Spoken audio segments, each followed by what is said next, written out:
Morning, comrade subscribers. So I thought a quick update on the commuter plans. Plans are in progress. I've had to order stuff. So power supply first. So I've done the very complicated process of converting it from 115 volts to 230 volts by simply moving this wire from there to there. So it should be 230 volts now. There's these safety capacitors, X-class safety capacitors, good old RIFAs. So they're actually not bad condition. This one is starting to degrade. So if I had powered it up, it probably would have blown. So it's 0.1 microfarad. So I've got a replacement there handy. So I'll solder that in. 0.01 microfarad. I think 10,000 picofarads. Anyway. I don't have any of those, so I've had to order those in. But they look okay, but yeah, who knows. So they go there and there. Got to change the fuse as well. So when you change the voltage, you go from a 1 amp fuse for 115 volts to half an amp for 230 volts. So I've just got to get a new one of those if I don't have one. And then that, I think otherwise the power supply looks pretty okay. I'm not going to bother changing the capacitors. Just going to leave them as is. Just had to get rid of some of the hot snot, some of the hot glue around here. It was degraded anyway, but I had to remove it just so I could make sure I could get the connection down properly. But I will add it back in because this inductor here is a little wobbly. So yeah, that's the power supply. Fan also obviously got to replace because it's an AC fan, so it'll be 115 volt fan. And actually the service manual actually does state, it does actually tell you how to change the voltage. It says you can switch the voltage quite easily, and it says, and you just need to replace the fan. It doesn't give any information about the fan. As you can see here, so this is the fan from the Nabu. You can see here basically the voltage and the power, and you've also got a model number, so you can look up the model number and you can get the other statistics like its throughput and things like that. This fan, nicely made, nice metal, 80 square millimeters, same as the Nabus, and actually same thickness, about 40. Like I know it's actually, so this will be probably a 38 millimeter fan. This is, well, it's 40, I think 40 millimeters or 43 or something like that, which they don't make. Well, I couldn't see them. 38 was the thickest, I think. Anyway, but yeah, so absolutely, we've got a manufacture date on here, 8th of the 29th month. Obviously, no, 29th of August. Got to read it backwards. 1984. And it's EG&G Rotron from Woodstock. AY. What's AY? Is it AY? I don't know. Or is it KY? KY is Kentucky, isn't it? Or is it an AY? Not sure. So it's a nicely made fan, but there is absolutely no model number on it, or no information whatsoever. So I've ordered basically the same sort of fan. I've had a look at throughput, tried to get one that's not too noisy. There's the other thing is you can get ball bearing versus sleeve bearing, I think. I have no idea. I could probably pull this apart. There's a screw there from where the wire's in. Anyway, so having said that, so I've now got two fans. I can build my little solder fume station. I just need some carbon filter on the back or something. Yep. So I might make that up.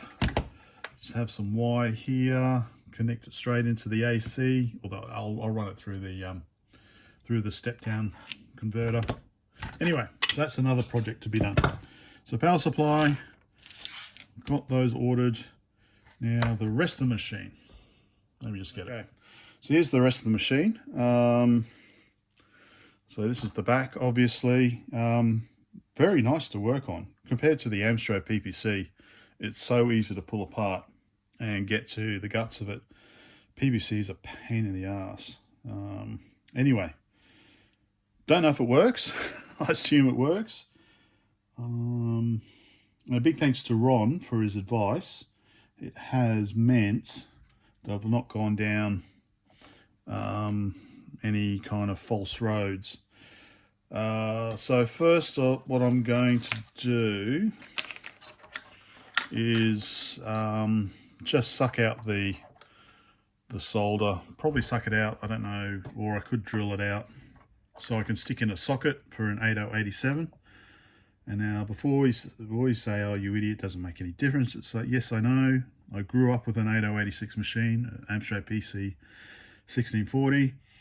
I know the difference when you've got an 8087. You know, I know the software's got to be written for it. I remember there was a program I used, it was a shareware version I think.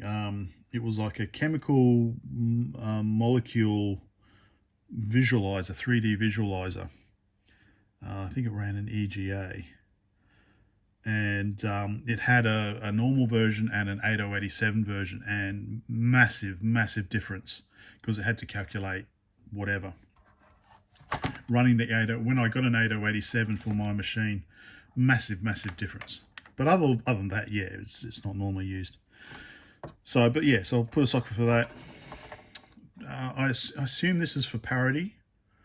It's not there at the moment. Do I need to? Should I put it in? I don't know. I assume this is for an additional ROM. Other than that, yeah, so we are missing, if we look on here, I don't know what should I talk about next. So we are missing one port. So we've got parallel, we've got what they call the asynchronous port, which is the serial port. And this is the synchronous asynchronous port. And this is the 62 or 63 pin, I'm not sure. You can get a DC62, but I don't think you can get a DC63. 62 pins is what you need for an ISA. So I'm not sure about that. Anyway, so this port is missing here. So this actually gives me an idea for the monitor. I believe that's what this blank here is for, let me just open up a bit, is for this here to run that. But I'm not too worried about that. If we look at the screen, actually it's riveted in, so yeah, anyway. What I want to do about the screen. So this is the yo-yo. It's an 8-inch that I've got spare. It's got HDMI and VGA in, as well as the other ones. I think it might run on, oh yeah, it's 12 volts. So it runs on 12 volts. So 1 amp. Ooh, okay, anyway. So the idea is, let me get the screen. Okay, so I'm back with the dummy screen. So I'm going to tidy up. My brain finds it hard sometimes. So this is the obviously the without the LCD, and so I think there's enough space in there, I think, to mount it. And you can see down here in the corner, just over here, so there's a little gap here. So this is where the cable would run, or basically the Ethernet cable would run to the RJ45 on the computer. Would run to this port here. So that's the RJ45 for the LCD. But as Ron pointed out, that it's basically just monochrome only. You're not going to get any color out of it, so which makes sense. They only had monochrome LCD, so why run extra signals there that you're never going to use? So he suggested actually use the DIN plug, the 5-pin DIN, which is where the RGB comes out of. So we've got RGB 5-pin DIN, and this is apparently monochrome, but I'm a bit worried to plug it in because the IBM monochrome display does not like the frequency that a CGA outputs. So I'm not sure entirely. I assume it's MDA only, in which case that's okay. And then this is color only, RGB only. So I should be able to, once I get the power supply sorted, I should be able to just boot it up as it is, I think, with the display connected to see if it actually works. Anyway, so my idea for this machine is, where did I put the display now? Over here. I'll probably pull the display. Whoa, sorry about that. Very, very amateur production. Right. So this is an 8-inch. Obviously, it's got a bezel and stuff like that. So I'm going to pull this display apart. Oh, no, it won't. I'm going to have to go smaller, I'm afraid. It looks like it. It's a little too big. I do actually have a smaller one. Let me get it. So I've got my little Sony TV. That would fit in there. That would fit in there quite nicely. But yeah, seriously. Seriously. Other side. So I do have too small. Maybe it's a bit too small. The problem is this only does composite. Doesn't have any VGA in or HDMI in. It only does, because it's basically a reversing camera. So that would fit in there. And I think it kind of does match the ethos of the ethos or something. You know, this tiny little screen. So that would fit in there quite nicely. And then what I would need is basically RGBI to composite converter board in there as well. But I might see, okay, so this is a 8-inch screen. And this is obviously, so I want to try and find something just under this size, I guess.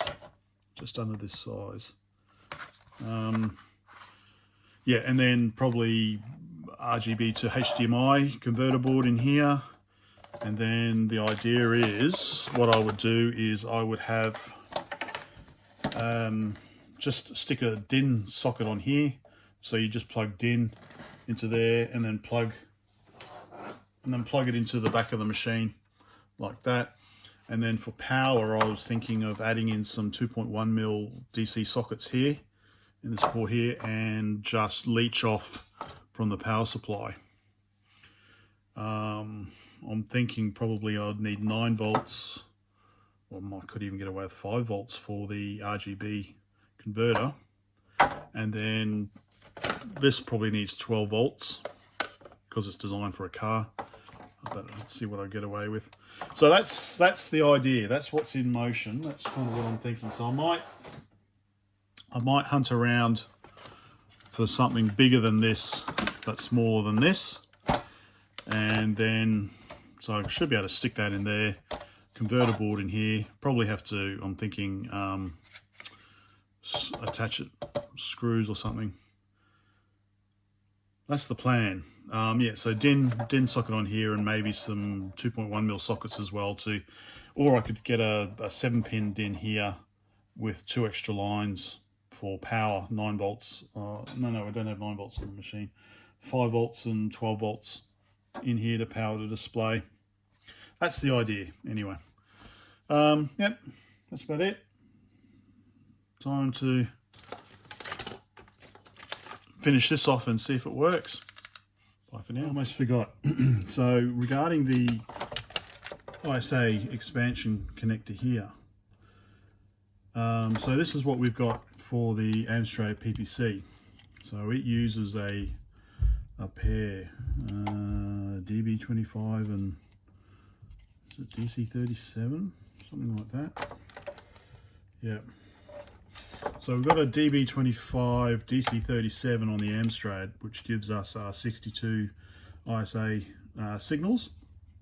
So this is what we can use on the Amstrad PPC. So I'm assuming we should have something similar for this. I don't know the pinout though. It's supposed to be the same as the IBM model 5161, I guess.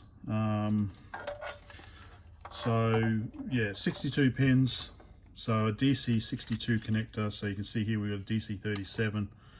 So it's just, the idea is we can build something like this and just plug it in like that.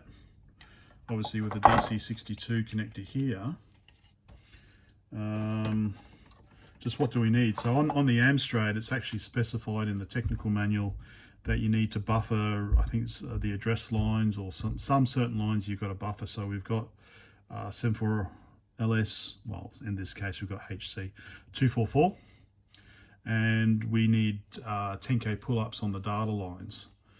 So that's basically how we create a, well I didn't create this one, but that's how you can see here, enide.net, credit to them, designed in Portugal. Anyway, so I assume we can do something similar for this if it hasn't been done already.